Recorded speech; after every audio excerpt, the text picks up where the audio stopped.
Question है काफी easy, ठीक है, पढ़ेंगे। सब कुछ बहुत अच्छे से सिस्टमेटिक वे पे दिया हुआ है, ठीक। इसको सीधा कैलकुलेशन स्टार्ट करते हैं बेटा। सबसे पहले जीएवी निकालेंगे, जीएवी, और जाहिर सी बात है जीएवी जो हाईएस्ट वैल्यू होगी एक्चुअल रेंट वो हम ले लेंगे 4500, जिसमें से मुझे म्युनिसिपल टैक्स माइनस करने हैं 450 के। अब आप बोलेंगे कि सर म्युनिसिपल टैक्स 675 नहीं है बेटा, एक्चुअल में ओनर ने जो पे किया है हम बस उसको लेंगे 450 म्युनिसिपल टैक्स। तो फाइनली हमारे पास वैल्यू बचेगी 4050, 4050। इसमें से हम माइनस कर देंगे 30% का स्टैंडर्ड डिडक्शन जो 1215 ये आता है। माइनस करेंगे इंटरेस्ट, इंटरेस्ट भी बहुत अच्छे से क्वेश्चन में गिवन है 335 का, ठीक है। और ये माइनस करने के बाद आपका आईएचपी आता है, आईएचपी 2500। बट क्वेश्चन के लास्ट लाइन को पढ़ेंगे, वहां क्या लिखा है, अनरियलाइज्ड रेंट हमको 2000 का रिकवर हुआ है। तो बेटा अनरियलाइज्ड रेंट जब भी रिकवर होगा उसमें आप क्या करेंगे, आप 30% पहले माइनस करेंगे, ठीक है। जो बचेगा वो आप यहां पे ऐड करेंगे जो होता है 1400। तो फाइनली इस क्वेश्चन का आंसर हो जाएगा 3900। ये क्वेश्चन बस इतना ही था, बस इतना ही बनाना था आपको। चलिए अगले क्वेश्चन पे आते हैं। अगला क्वेश्चन ये रहा, an SSC who owns 3 houses, 3 मकान उनके पास हैं, ठीक है। पहला वाला लेट आउट है, दूसरा लेट आउट है, तीसरा वाला सेल्फ ऑक्युपाइड है। तो सेल्फ ऑक्युपाइड जब भी दिया जाए आप बस एक चीज चेक करेंगे बेटा कि क्या वहां पे कोई इंटरेस्ट की वैल्यू है। अगर इंटरेस्ट की वैल्यू है बस वही आपका लॉस होगा, बाकी कुछ भी नहीं होगा। Is that clear? चूंकि यहां पे इंटरेस्ट की वैल्यू गिवन नहीं है तो सेल्फ ऑक्युपाइड को अलग से कैलकुलेट करने की आवश्यकता नहीं है।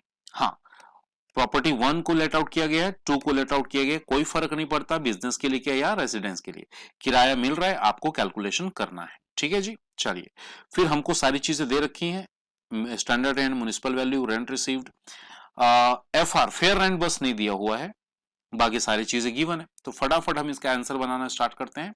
यहां पे लिखेंगे मेरे साथ जीएवी, ठीक है। यहां प्रॉपर्टी 1 के लिए हम कैलकुलेशन कर रहे हैं, एग्जैक्टली सेम वे प्रॉपर्टी 2 के लिए भी करेंगे, ठीक है। तो जीएवी पहले वाले का आ जाएगा 12000, ठीक है। 12000 आप कंपेयर करेंगे तो रेंट रिसीव्ड 12000 हो जाएगा, ठीक है। 12000 जिसमें म्युनिसिपल टैक्स माइनस कर देंगे, म्युनिसिपल टैक्स माइनस करेंगे जो आएगा 2000, तो एनएवी का आंसर आ जाएगा आपका 10000, ठीक है। माइनस करेंगे मेरे बच्चे इसमें 30% विच इज 3000। तो finally income from house property IHP यहां पे आ जाएगा 7000, पहला प्रॉपर्टी, ठीक है। दूसरी प्रॉपर्टी पे आएंगे जरा मेरे साथ। दूसरी प्रॉपर्टी के लिए जीएवी कैलकुलेट करेंगे। तो जीएवी दूसरी प्रॉपर्टी का 4800 जो एक्चुअल रेंट है, ठीक है। 4800 ये प्रॉपर्टी नंबर 2 है जिसमें म्युनिसिपल टैक्स 500 का पे किया गया है, इसको माइनस करेंगे, फाइनल वैल्यू आ जाएगा 4300, और इसके साथ आप इसका 30% भी लेंगे 1290, तो फाइनल आपका आंसर आ जाएगा 3010। बस आपका क्वेश्चन बन चुका है। चूंकि थर्ड प्रॉपर्टी जो है वो सेल्फ ऑक्युपाइड थी और उस पर कोई इंटरेस्ट नहीं था, तो हमारा आईएचपी का जो टोटल है वो आ जाएगा 10010। This is our total income. Clear? Total income from house property. Question में बोला गया उनकी अदर इनकम भी थी, तो चलिए अदर इनकम ले लेते हैं। और अदर इनकम क्वेश्चन में गिवन है 3,20,000, और मैं इसमें अपना जो हाउस प्रॉपर्टी का इनकम है उसको ऐड कर दूंगा 10010। तो टोटल इनकम यहां पे आसानी से कैलकुलेट हो जाएगा 330010। ये क्वेश्चन कुछ इस तरह से बनेगा, काफी छोटा था, काफी इजी भी था, ठीक है। आप भी आसानी से कर सकते थे। चलिए अगले क्वेश्चन पे आ जाते हैं जरा। Dinesh Kumar is owner of 3 houses, इनके पास भी 3 मकान है, ठीक है। इन्होंने किराए पे दिया है रेसिडेंशियल पर्पस के लिए, ऑफिस के लिए और रेसिडेंशियल के लिए। मेरे बच्चे आप इस बात को जरा ध्यान समझिए, किराया पे दिया गया, बस इतना ही आपको समझना है। किस पर्पस से दिया गया ये आपको नहीं समझना है, ये आपके आपके काम का नहीं है। Is that clear? चलिए फिर आते हैं बेटा, इंफॉर्मेशन को यूज करेंगे। नीचे पढ़ लेते हैं, municipal tax is 10% of municipal valuation. Municipal tax of house A paid by the owner, but municipal tax of house B was not paid up to 31st March. The municipal tax of house C was paid by the tenant. इसका मतलब simple ये हुआ कि जो building A है बस इसका municipal tax minus किया जाएगा, यहां पे नहीं किया जाएगा, यहां पे नहीं किया जाएगा, ठीक है। चलिए मेरे साथ कुछ इस तरह से आप लोग कॉलम बना लीजिए, ठीक है। हाउसेस का नाम लिख लीजिए, हाउस ए, हाउस बी, हाउस सी। सबसे पहले हमको चाहिए होगा जीएवी। जीएवी पहले वाले का जीएवी हम कैलकुलेट करते हैं। लेट आउट किया गया पर मंथ 2000, इसका मतलब इसकी वैल्यू हो गई 24,000। तो 24,000 हुआ तो हम 24,000 हाईएस्ट वैल्यू होगी एआर की, दैट इज वाई उसको हम अपना जीएवी मान लेंगे। माइनस करेंगे म्युनिसिपल टैक्स, ठीक है, जो है 10% ऑफ म्युनिसिपल वैल्यू। तो 15,000 का हम ले लेंगे यहां पे 10%, जो आता है वैल्यू 1500।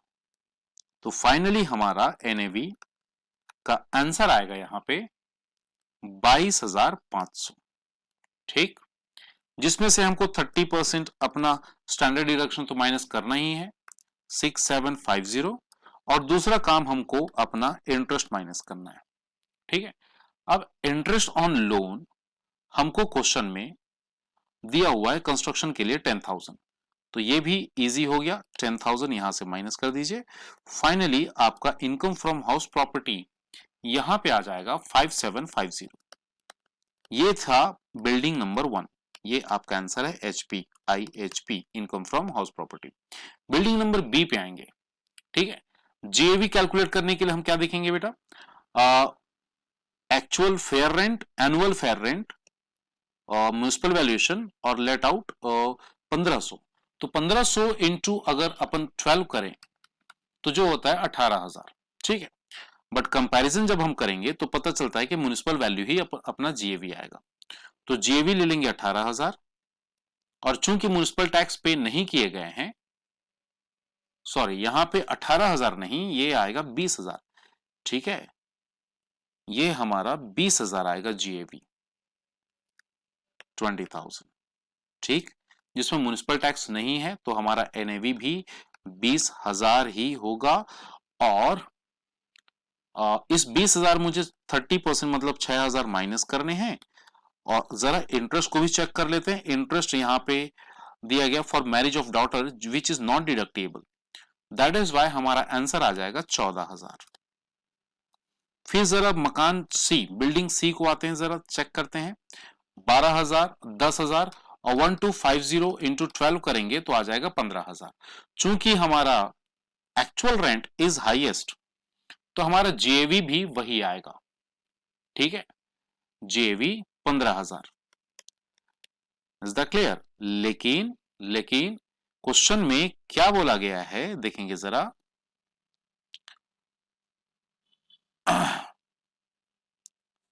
क्वेश्चन में बोला गया है third house remain vacant for 4 month. 4 month तो हम क्या करेंगे, इस 15,000 में माइनस कर देंगे 1250 इंटू 4, 5,000 माइनस कर देंगे। तो हमारा जेवी, आप इसको अंदर में ना लिख के ना बाहर में लिखिए, 15,000 माइनस 5,000, ये 5,000 कहां से आया बेटा, 1250 इंटू 4, तो फाइनली यहां पे वैल्यू बच जाएगी 10,000। और चूंकि इसका भी टैक्स पे किया गया है बट टेनेंट नहीं किया है, दैट इज व्हाई हम इसको माइनस नहीं करेंगे। Is that clear? तो एनएवी की वैल्यू अगेन 10,000 आ जाएगी। इसका 30% हमको एज यूजुअल लेना ही है 3,000। और इंटरेस्ट ऑन लोन ध्यान से देखेंगे क्या लिखा है, रिपेयर के लिए 1,000 लगा हुआ है तो रिपेयर अलाउड होता है 1,000।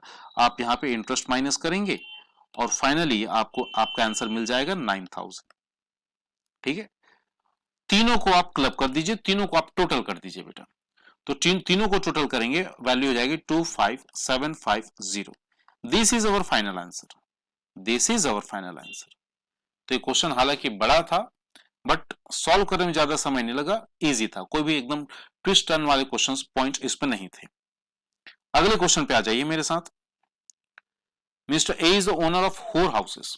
मिस्टर ए के पास 4 मकान है, ठीक, जिनका म्युनिसिपल वैल्यूएशन 8000, 6000, 9000 और 12000 है। कुछ इस तरह से उन्होंने दे रखा है, ठीक है। थोड़ा आगे बात करते हैं, ठीक। The first house is occupied by mister A. तो पहला हाउस बना ले क्या इसको, ये कुछ ऐसा है, पहला मकान, दूसरा मकान, तीसरा मकान और चौथा मकान। मैं आपके अंडरस्टैंडिंग के लिए इसको बना रहा हूं बेटा। तो पहला हाउस सेल्फ ऑक्युपाइड है, ठीक है। Beside he also uses third portion of the second house.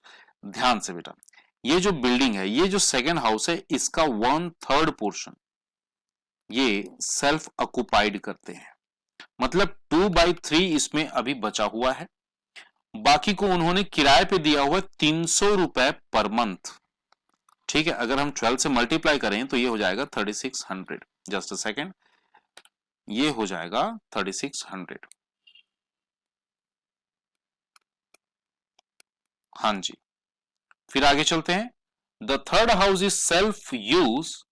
हाँ, third house is let out to Mister Rajesh 700 per month. 700 per month into 12 करेंगे तो ये हो जाएगा 8400। ये भी लेट आउट है। फिर आगे बोला फोर्थ हाउस बैंक को दिया हमने 15,000 पर एनम पे, 15,000 पर एनम पे, ठीक है। इसका मतलब ये हुआ फर्स्ट हाउस सेल्फ ऑक्युपाइड है, सेकेंड हाउस का 1/3 पोर्शन सेल्फ ऑक्युपाइड है, 2/3 is let out.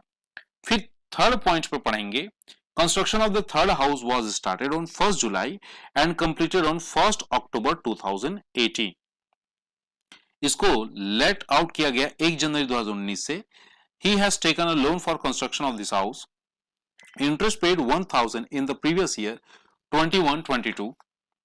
Before it he paid interest for the past previous year as follows.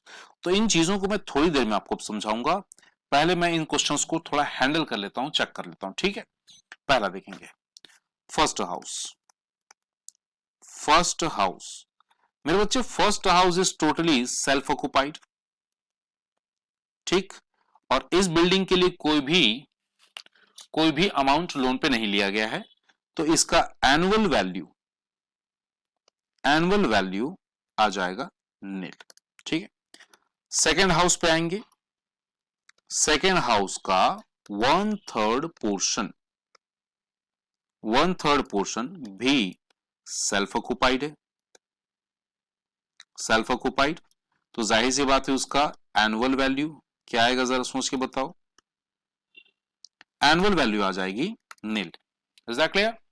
अब आते हैं बेटा सेकेंड हाउस पे। सेकेंड हाउस के 2/3 पोर्शन पे, 2/3 पोर्शन पे, ठीक है। तो 2/3 पोर्शन के लिए हमको देखना होगा जीएवी, और जीएवी हमारा आता है 3600, ये हमारा एआर है। और जस्ट सेकेंड हम इसको चेक कर लेते हैं, दूसरे हाउस का वैल्यू था 6000, तो 6000 का अगर 2/3 निकाला जाए जो आता है 4000 एमवी।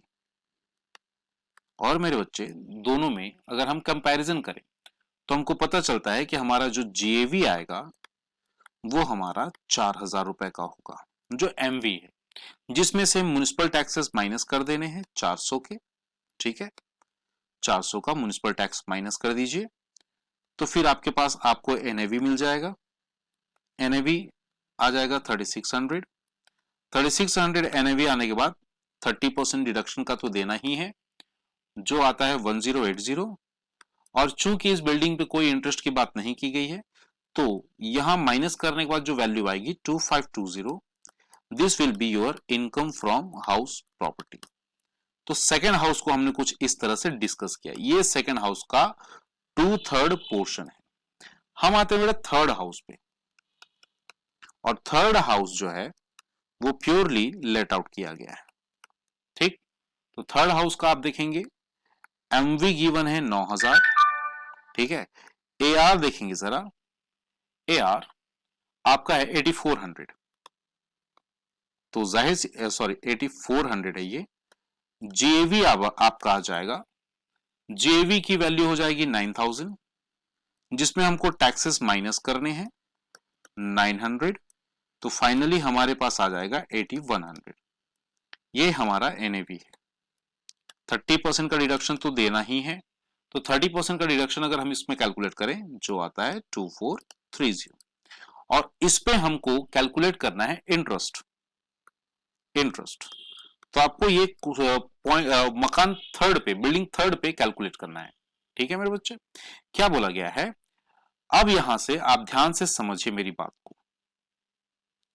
जस्ट अ सेकेंड, आपका क्वेश्चन ये रहा, यहां ये थर्ड पॉइंट है, इसको आपको ध्यान समझना है, मेरे साथ पढ़ेंगे और समझने की कोशिश करेंगे। ठीक है, क्या बोला गया है, interest on loan construction third house started on 1st July 2017 and completed on 1st October 2018. This house was let out on Jan 2019. Is that clear? 2019 पे ये किराए पे जा चुका है। He has taken a loan for construction of this house and interest paid 1000. 1000 का interest, तो मेरे बच्चे 1000 का इंटरेस्ट तो हम यहां से ले ही लेंगे। ठीक, आगे सुनेंगे। फिर बोलते हैं before it he paid interest for the past previous year as follows. ठीक है मेरे बच्चे, तो हमको आना है 2017-18 पे ये वाली वैल्यू। सर ये वाली वैल्यू क्यों? क्योंकि मेरे बच्चे 1 जनवरी 2019 से आपका बिल्डिंग किराए पे था, तो जिस टाइम से किराए पे था उसका जस्ट पहले वाला पीरियड ही, उसके जस्ट पहले वाला पीरियड ही प्री कंस्ट्रक्शन कहलाएगा। और यहां पे वैल्यू दे रखी है 1500, तो हम क्या करेंगे 1500 डिवाइडेड बाई 5, तो फाइनली हमारा आंसर आ जाएगा 300। तो मेरे बच्चे हम यहां पे इंटरेस्ट माइनस करेंगे, देखेंगे जरा, यहां पे हमारा इंटरेस्ट माइनस होगा 1300 का। Is that clear? तो यहां पे जो फाइनल आंसर आएगा ये हमारा होगा 4370। चलिए, क्या आप लोगों ने मेरी बात समझी, हाँ या ना? बताइए जरा, क्या आप लोग मेरी बातें 100% समझ पाए? चलिए, अगर नहीं समझ पाए तो दोबारा समझिए। मेरे बच्चों क्वेश्चन को ध्यान से रीड करेंगे। ठीक, 1 जुलाई 2017 को आपका कंस्ट्रक्शन स्टार्ट हुआ, ठीक है जी, कंप्लीट हुआ है 1 अक्टूबर 2018 को। Is that clear? आगे सुनेंगे। इसका मतलब यह हुआ कि जुलाई 2017 और अक्टूबर 2018 ये दोनों के बीच में जो पीरियड आता है दैट इज कॉल्ड, दैट उसको हम बोलेंगे प्री कंस्ट्रक्शन पीरियड इंटरेस्ट। ठीक है, क्यों ऐसा बोलेंगे? क्योंकि आपने उसको किराए पे देना स्टार्ट कर दिया 2019 से, तो 2019 में जाहिर सी बात है किराए पे बिल्डिंग गई है, तो उस टाइम आपने कंस्ट्रक्शन तो कराया नहीं होगा। दैट इज वाई 17-18 को हमने लिया प्री कंस्ट्रक्शन पीरियड इंटरेस्ट। तो ये थी थर्ड हाउस की कहानी। आप मेरे साथ आएंगे फोर्थ हाउस पे। ठीक है, उनके पास तो 4 मकान थे ना, तो फोर्थ हाउस के लिए भी हमको जीएवी चाहिए होगा। ठीक, आइए कैलकुलेट करते हैं बेटा जीएवी। और फोर्थ हाउस में एमवी है 12000 का, ठीक, और एआर है 15000। अब आप सोच के बताइए कौन सी चीज हमारी जीएवी बनने वाली है? तो जीएवी बनेगा 15000, जिसमें म्युनिसिपल टैक्सेस माइनस करने हैं 1200 के। Is that clear? तो फाइनली 15000 में 1200 निकालेंगे तो 13800 यहां पे बच जाएगा, which will be treated as NAV. Is that clear? NAV हमारा आ जाएगा, जिसपे 30% मुझे डिडक्शन देने हैं। 30% हो जाएगा 4140, और चूंकि यहां इंटरेस्ट ऑन लोन नहीं है तो बस इसका डिफरेंस जो होगा वो हमारा आंसर होगा 9660। तीनों प्रॉपर्टी के इनकम को हम ऐड करेंगे, तीनों प्रॉपर्टी के। ठीक है, तो पहला वाला था 2520, सेकंड वाला 4370, और थर्ड वाला अभी हमने कैलकुलेट किया 9660। फाइनली हमारा आंसर आएगा 16650। This is our final answer. Sorry, मैंने गलत कैलकुलेट कर लिया क्या? हाँ, 16550, 16550 ये हमारा फाइनल आंसर होगा।